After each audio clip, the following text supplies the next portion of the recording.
let's get to the Giants, and we'll do that with the head coach of the football Giants, Tom Coughlin. Coach, welcome. How are you?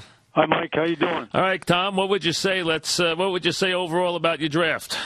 Well, I feel good about our draft. I've always been a big believer that if you strengthen your offense and defensive lines and create and have enough big people, you've got a chance to compete.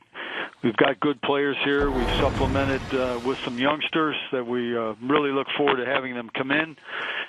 We took the quarterback, Nasib, who we were very high on. The grades were extremely high. He was the highest-ranked player when we took him. And then we added some guys at the bottom that are very, very interesting. Cooper Taylor, for example, a big safety who can run, is very smart, who had a lot of statistical pluses throughout the course of his career. Eric Herman, a guy who'll fight you. A battler, a guy who helped his team rush for 175 yards, for example, against Penn State. And then Michael Cox, a big runner who transferred from Michigan, turned around and rushed the ball 18 times for 76 yards against Michigan when he had an opportunity to play against his former team. So, we feel good about it. You never accomplish everything you want to accomplish, but on the other hand, we felt real good. Well, folks, I think folks who know Tom Coughlin's career know that Tom was a wingback in a storied backfield at Syracuse that included Floyd Little and Larry Zonka. So he knows, and it's quite ironic that your quarterback that you grab and the first-round pick both come from your school. So I'm sure kids you know very well. Now, Ryan Nassib, we heard everything about this guy. One guy said he was the best player on the whole draft board. Other guys loved him. You heard a lot about him, high, low. Now, you never know why a guy goes where he does. What did you, forget all that stuff, what did you like about this quarterback, and why was this year the time, Tom, to finally reach in and grab a quarterback, obviously behind a quarterback who is a franchise player who always, luckily, plays the games? Well, Mike, you know as well as I do, there's great value in taking a young quarterback if you have the opportunity to do that, because you can exercise many things down the road from the developmental standpoint, et cetera. You stabilize the backup position. You put yourself in a position where you have a guy that's a good football player that everyone in the league has to have a quarterback, or they don't have a chance. So you do have an opportunity perhaps from that standpoint as well. But what we liked about this young man, he's a natural leader. There isn't any question about it. He has that charisma. He's a tough guy. He's a fighter. He took a football team that, some would question how talented they were, and he moved the ball against everybody. He did an outstanding job. People want to talk about his, the velocity with which he releases the football. He's very smart. So our people here, Jerry Reese, Mark Ross, they liked this guy from day one, and that became quite evident as we went through our meetings.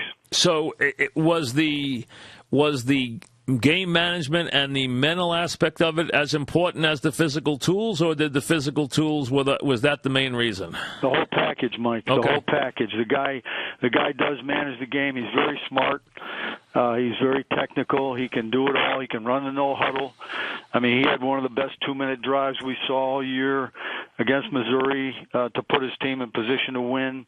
So we saw all of these things. We liked his mannerisms. He played over here in our town a couple of times, as you well know. Yep. And although the bowl game was an inclement weather day, and Syracuse did run the ball extremely well, you still have to have that guy managing and directing traffic and leading your football team, and he did an exceptional job of that. And the Giants don't like to give up picks, and you gave up a pick to move up to get them. So that's because you guys like those late picks, which we'll get to. How about the first-round pick? I talked to Jerry about him the other day. What did you like about the first-round pick?